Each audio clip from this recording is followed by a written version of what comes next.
Sudhakar art and photography என்ற என்னுடைய சேனலுக்கு உங்களை எல்லாரையும் வரவேற்கிறேன்.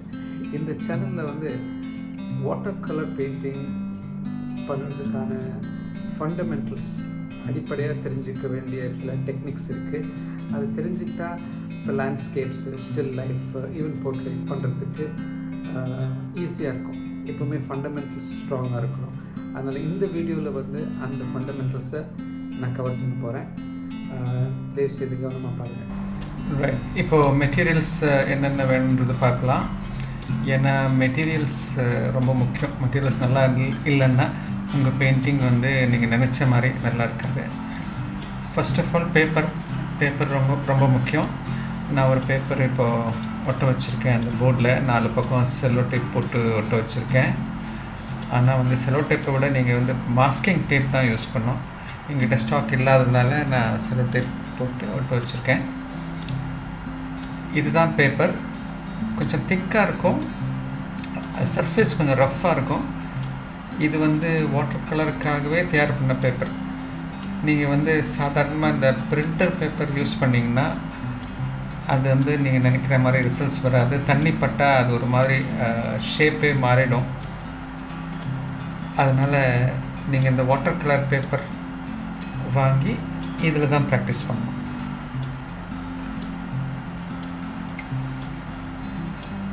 ரெண்டாவது பெயிண்ட்டு. நீங்கள் ஏதாவது ஒரு நல்ல பிராண்ட் வாட்டர் கலர் கேக்ஸ் வாங்கலாம் ஸ்டார்ட் பண்ணுறதுக்கு. ரொம்ப சீப்பாகவும் இருக்க வேண்டாம், ரொம்ப காஸ்ட்லியாகவும் தேவையில்லை. பெயிண்டிங் கற்றுக்கும்போது ஒரு மாதிரி மிட் ரேஞ்ச் குவாலிட்டி பெயிண்ட் வாங்கலாம். இதிலே உங்களுக்கு 2 ப்ரஷ் வரும். சிலதில் ஒரு ப்ரஷ் வரும் யூஸ் பண்ணுறதுக்கு. இது பார்த்தா கொஞ்சம் நல்லா தான் இருக்குது. ஆனால் நான் இந்த ப்ரஷஸ் யூஸ் பண்ணுறதில்ல.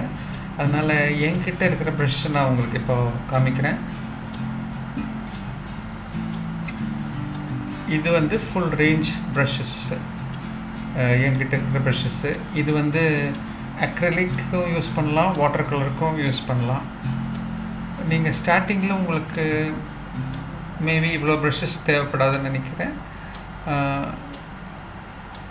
இதில் 2 இன்ச் ப்ரஷ்லேருந்து சின்ன ப்ரஷ் இருக்குது, ஒரு ஃபேன் ப்ரஷ் இருக்குது.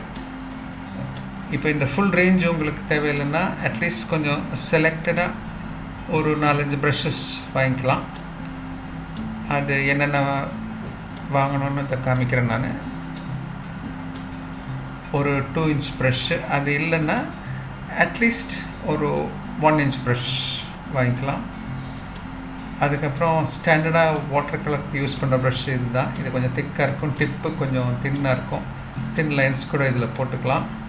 அதுக்கப்புறம் கொஞ்சம் தின் ப்ரஷஸ் வாங்கிக்கலாம்.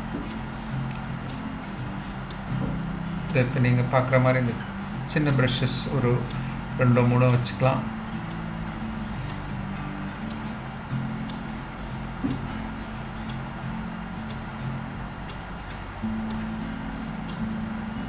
இவ்வளோ ப்ரஷஸ் இருந்தாலே உங்களுக்கு சாதாரணமாக லேண்ட்ஸ்கேப் பண்ணுறதுக்கு, ப்ராக்டிஸ் பண்ணுறதுக்கு சௌகரியமாக இருக்கும்.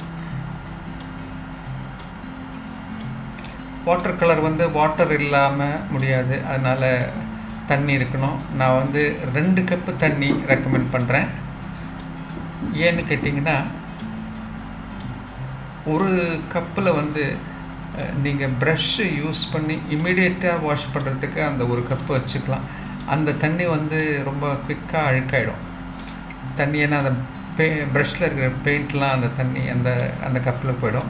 இப்போ அந்த ஃபோட்டோவில் பார்த்தீங்கன்னா ஒரு கப்பில் தண்ணி இருக்கு இல்லையா, அதுக்கப்புறம் அதில் வாஷ் பண்ணதுக்கப்புறம் நீங்கள் நல்ல தண்ணியில் வாஷ் பண்ணிக்கலாம்.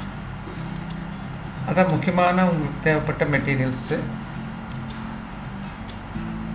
இப்போது நமக்கு மெட்டீரியல்ஸ் பார்த்தாச்சு. அப்போ அடிப்படையாக தெரிஞ்சுக்க வேண்டிய டெக்னிக்ஸ் என்னன்னு இப்போ பார்க்கலாம். ரைட், ஸோ ஃபர்ஸ்ட் டெக்னிக் ஆங்கிலத்தில் வெட் ஆன் வெட் டெக்னிக் அப்படின்னு சொல்லுவாங்க. அது நனைந்த ஒரு சர்ஃபேஸ் மேலே நம்ம நனைந்த பெயிண்ட் அது மேலே போடும்போது அதுக்கு தான் வெட் அண்ட் வெட் அப்படின்னு சொல்கிறாங்க. முதல்லையே கொஞ்சம் ப்ரஷ்ஷில் தண்ணி எடுத்துகிட்டு இது பெரிய ப்ரஷ் யூஸ் பண்ணிக்கலாம். நீங்கள் ரொம்ப தண்ணி வேண்டாம், தேவையான அளவு தண்ணி எடுத்து அந்த பேப்பரில் அப்ளை பண்ணிவிடுங்க. அதுக்கப்புறம் நான் கொஞ்சம் பெயிண்ட் எடுத்துகிட்டு போகிறேன். அந்த ப்ளூ கலர் ப்ரஷில் எடுத்துகிட்டு ஜென்டலாக அந்த நனைந்த ஏரியா மேலே அந்த பெயிண்ட்டை அப்படி ஸ்ப்ரெட் பண்ணுறேன். இதுக்கு தான் வெட் ஆன் வெட் டெக்னிக் அப்படின்னு ஆங்கிலத்தில் சொல்கிறது. இது வந்து வாட்டர் கலர் தண்ணியில் ஈஸியாக டிசால்வ் ஆகும், ஸ்ப்ரெட் ஆகும். அதனால் அந்த நினைவு இருக்கிற இடத்துல, தண்ணி நினைந்திருக்கிற இடத்துல அது போட்டிங்கன்னா அது நல்லா ஸ்ப்ரெட் ஆகிடும். அது நீங்கள் பார்க்கும்போதே தெரியும், அது ஒரு ஸ்கை எஃபெக்ட் அதெல்லாம் ரொம்ப ஈஸியாக வரும் இந்த மாதிரி வெட் ஆன் வெட் டெக்னிக்கில். இது பல ஏரியாலையும் யூஸ் பண்ணிக்கலாம். இதுக்கு மேலே இப்போ ப்ளூ போட்டிருக்கேன், இதுக்கு மேலே வேறு ப்ளூ வேணால் கூட போட்டுக்கலாம். இப்போ 2 ப்ளூ இருக்குது, அது நல்லா ஒரு ஸ்கை எஃபெக்ட் அதிலே வந்துடும் உங்களுக்கு. இந்த வெட் ஆன் வெட் டெக்னிக் வந்து நீங்கள் நிறைய யூஸ் பண்ண வேண்டி வரும் வாட்டர் கலர் பெயிண்டிங்ஸில். இப்போ நீங்கள் வந்து அடுத்ததாவது வெட் ஆன் ட்ரை டெக்னிக், ஆங்கிலத்தில் சொல்கிறது வெட் ஆன் ட்ரை டெக்னிக் பார்க்கலாம். அது வந்து பெயிண்ட் எடுத்து காஞ்சு போன ஏரியாவில் தண்ணி இல்லாத இருக்கிற இடத்துல பேப்பரில் அப்ளை பண்ணுறது தான் வெட் ஆன் ட்ரை அப்படின்னு சொல்லுவாங்க. இது வந்து கொஞ்சம் டெக்ஸ்சர்லாம் க்ரியேட் பண்ணுறோம் இந்த டெக்னிக்கில். வெட் ஆன் ட்ரை டெக்னிக்கில் நீங்கள் ப்ரஷ் எடுத்துகிட்டு ஸ்ட்ரெயிட்டாக பிடிச்சிக்கங்க. நான் பிடிச்சிருக்கிற பொசிஷன் பாருங்கள், ஸ்ட்ரெயிட்டாக இருக்குது. அப்படி பிடிச்சி ஜென்டலாக ரப் பண்ணிங்கன்னா அந்த டெக்ஸ்சர் எப்படி வித்தியாசமாக இருக்குன்றது நீங்கள் பார்க்கலாம்.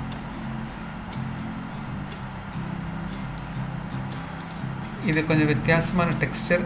இது வந்து நிறைய இடத்துல யூஸ் பண்ணலாம். ஸ்கைலேயே யூஸ் பண்ணலாம், க்ளவுட்ஸ் க்ரியேட் பண்ணுற மாதிரி, மேகங்கள் அதில் க்ரியேட் பண்ணுற மாதிரி யூஸ் பண்ணலாம். செடி, ஷ்ரப்ஸு, ட்ரீ யூஸ் பண்ணலாம். இப்போ நான் பெயிண்ட் பண்ண சர்ஃபேஸில் கூட இந்த டெக்னிக்கை யூஸ் பண்ணி கொஞ்சம் டெக்ஸ்சர்ஸ் க்ரியேட் பண்ணலாம். இப்போ அந்த சர்ஃபேஸ் காயணும் அப்படின்னா நீங்கள் இந்த ஹேர் ட்ரையர், நார்மலாக யூஸ் பண்ணுற ஹேர் ட்ரையரை யூஸ் பண்ணி அதை அந்த ஹாட் ஏர் அது மேலே ப்ளோ பண்ணிங்கன்னா அந்த இடம் குயிக்காக காஞ்சிரும். இப்போ அதுக்கு மேலே அந்த காஞ்சி போன இடத்துல நம்ம இந்த wet on try technique use பண்ணலாம். ப்ரஷில் கொஞ்சம் தேவையான அளவு பெயிண்ட் எடுத்துக்கிறேன். முதல்ல காமிச்ச மாதிரி ஸ்ட்ரெயிட்டாக ஹாரிசான்டலாக அந்த ப்ரஷ்ஷை பிடிச்சி தண்ணி ஜாஸ்தியாக இல்லாமல் ப்ரஷ்ஷில், ஏன்னா தண்ணி ஜாஸ்தி அடிச்சிங்கன்னா அந்த லைன் போட்டிருக்கேன் அது மாதிரி ஆகிடும். நமக்கு அந்த டெக்ஸ்சர் வேணும் அப்படின்னா நீங்கள் தண்ணியை கொஞ்சம் கம்மியாக யூஸ் பண்ணிக்கணும். அந்த ப்ரஷ்ஷை ரொம்ப ப்ரெஸ் பண்ணாமல் லைட்டாக அந்த ஏரியாவில் வச்சு அப்படி மூவ் பண்ணிங்கன்னா உங்களுக்கு முதல்ல காமிச்சேனே அந்த மாதிரி ஒரு டெக்ஸ்சர் அதில் வரும். இது வந்து இந்த உதாரணத்தில் வந்து நான் க்ளவுட்ஸ் க்ரியேட் பண்ணுறேன், இந்த ஸ்கை எஃபெக்ட் இந்த மாதிரி ரப் பண்ணிங்கன்னா அந்த எஃபெக்ட் அதில் வரும். இதெல்லாம் வந்து உங்களுக்கு வாட்டர் கலரில் தான் வரும் இந்த மாதிரி எஃபெக்ட்லாம். வேறு மீடியத்தில் இந்த எஃபெக்ட்லாம் வராது. அதனால் இதெல்லாம் வந்து கொஞ்சம் முக்கியமான டெக்னிக்ஸ்.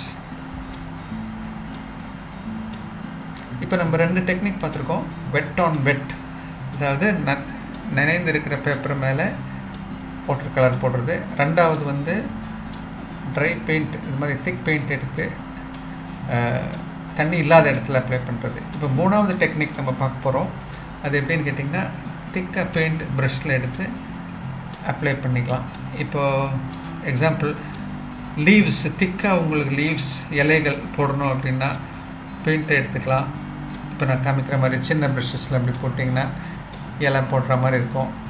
இல்லை உங்களுக்கு கிராஸ், அதாவது புல் வரைக்கணும் அப்படின்னா பெயிண்ட்டு திக்காக எடுத்துகிட்டு ஜஸ்ட் ஸ்ட்ரோக்ஸ் கொடுத்தீங்கன்னா இந்த புல் வளர்கிற மாதிரி அந்த எஃபெக்ட் கொண்டு வரலாம். இதை வந்து ஒரு மரம் வரையணுன்னா கூட பெயிண்ட்டை திக்காக நம்ம ப்ரஷில் எடுத்துகிட்டு காஞ்சி போன இடத்துல, தண்ணி இல்லாத இருக்கிற ஒரு இடத்துல அப்ளை பண்ணிங்கன்னா ஒரு மரத்தை வரையலாம். மரத்தினுடைய ஸ்டெம்ஸ் ஈஸியாக வரையலாம். இது வந்து தின் ப்ரஷ் எடுத்துக்கிட்டிங்கன்னா ரொம்ப மெலிசான ஸ்டெம்ஸ், ட்ரீஸோட பிரான்ச்சஸ் எல்லாம் வரைக்கும்னா ரொம்ப ஈஸியாக இருக்கும். இப்போ நான் பண்ணுறதை நீங்கள் பார்க்கலாம். இது ஒரு மரத்தினுடைய கிளைகள். இதுக்கு மேலே வேணும்னா இலைகள் போடலாம், தின் லைன்ஸ் இந்த மாதிரி ப்ரஷ் போட்டு இந்த எஃபெக்ட் க்ரியேட் பண்ணலாம்.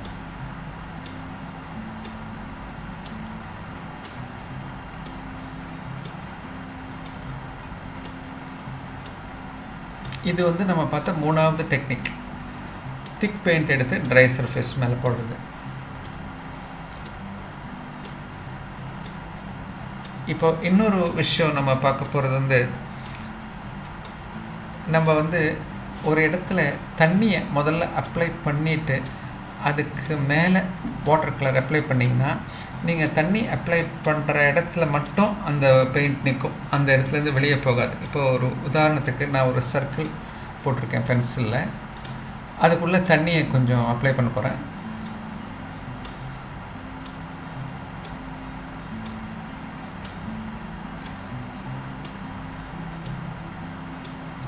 லைட்டாக கொஞ்சம் சின்ன ப்ரஷில் கொஞ்சம் தண்ணி எடுத்து அதில் அப்ளை பண்ணுறேன்.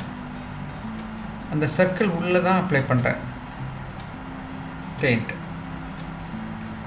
இப்போ இந்த இடத்துல கொஞ்சம் லைட்டாக பெயிண்ட் டச் பண்ண போகிறேன். இப்போ இங்கே கவனமாக பார்த்தீங்கன்னா அந்த தண்ணி அப்ளை பண்ண இடத்துல மட்டும் அந்த பெயிண்ட் நிற்கும், அதுலேருந்து வெளியே வராது. இது வந்து எதுக்குன்னா, அவங்களுக்கு பார்டர்ஸ் வந்து க்ளீனாக ஷார்ப்பாக இருக்கணும் அப்படின்னா இந்த டெக்னிக் பண்ணலாம்.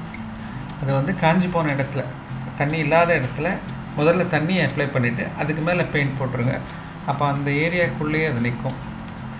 நான் ஒரு உதாரணத்துக்கு உங்களுக்கு அந்த ஸ்கையை பேக்ரவுண்டில் வச்சுக்கிட்டு கொஞ்சம் மலைகள் வரைய போகிறேன்.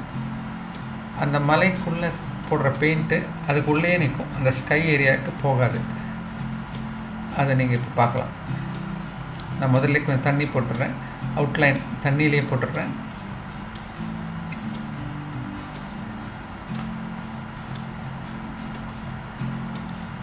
அந்த ஏரியாக்குள்ளே கொஞ்சம் லைட்டாக க்ரீன் ப்ளூ மிக்ஸ் பண்ணி தூரத்தில் மலை இருக்கிற மாதிரி ஒரு எஃபெக்ட் க்ரியேட் பண்ணலாம்.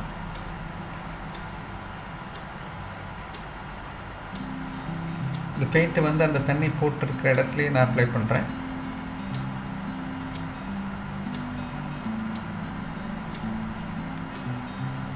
இப்போ நீங்கள் பார்த்தீங்கன்னா அதுக்குள்ளே தான், அந்த நான் தண்ணி போட்டிருக்கிற இடத்துக்குள்ளே தான் அந்த பெயிண்ட் நிற்கும், அந்த பெயிண்ட் வந்து வெளியே வராது. இன்னொரு மலையை போட்டு காமிக்கிறேன், அது இன்னும் கொஞ்சம் தெளிவாக உங்களுக்கு தெரியும், கொஞ்சம் டார்க் பெயிண்ட் யூஸ் பண்ணி. ஸோ முதல்ல அந்த பேக்ரவுண்டை வரைஞ்சிடுறேன், ஹில். அதில் தண்ணி ஜாஸ்தியாக போட்டு தான் அந்த பெயிண்ட்டை போட்டிருக்கேன். இப்போ அதுக்குள்ளே கொஞ்சம் தண்ணி அப்ளை பண்ணிவிட்டு திக் பெயிண்ட் அதுக்குள்ளே அப்ளை பண்ணலாம்.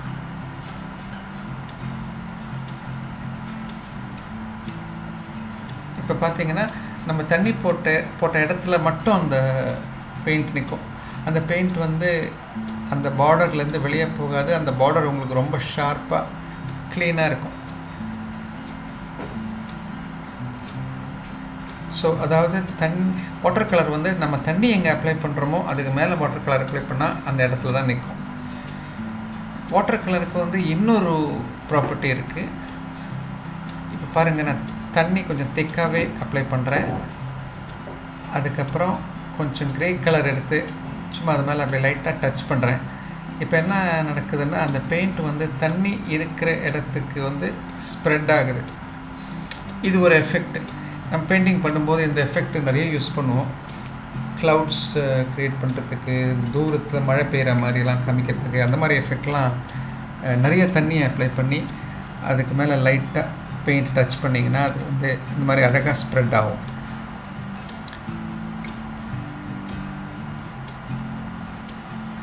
இப்போ சர்க்கிளில் போட்ட மாதிரி அந்த தண்ணி எங்கே போட்டிருக்கோமோ அதுக்குள்ளேயே நிற்கும் அந்த பெயிண்ட்டு. ஆனால் இந்த உதாரணத்தில் கொஞ்சம் தண்ணி, கொஞ்சம் பெயிண்ட் கொஞ்சம் ஸ்ப்ரெட் ஆகி உங்களுக்கு ஒரு நல்ல எஃபெக்ட் வரும். இன்னொரு முக்கியமான விஷயம் நான் காமிக்கிறது என்னென்னா, அந்த சர்க்கிள் நான் முதல்ல பென்சில் போட்டு அந்த சர்க்கிள் வரைஞ்சிருக்கேன். இப்போ அந்த டாட்டை பார்த்தீங்கன்னா உங்களுக்கு அந்த பென்சில் அவுட்லைன் ரொம்ப கிளியராக தெரியுது. ஏன்னு கேட்டிங்கன்னா, அந்த அவுட்லைன் பென்சிலில் போட்டிருக்கிறது ரொம்ப திக்காக இருக்குது, அது ரொம்ப தெளிவாக தெரியுது. நம்ம ஒரு பெயிண்டிங் பண்ணும்போது இந்த மாதிரி தெரிஞ்சால் அது நல்லா இருக்காது பார்க்குறதுக்கு. அவுட்லைன் இல்லாத மாதிரி இருக்கணும்.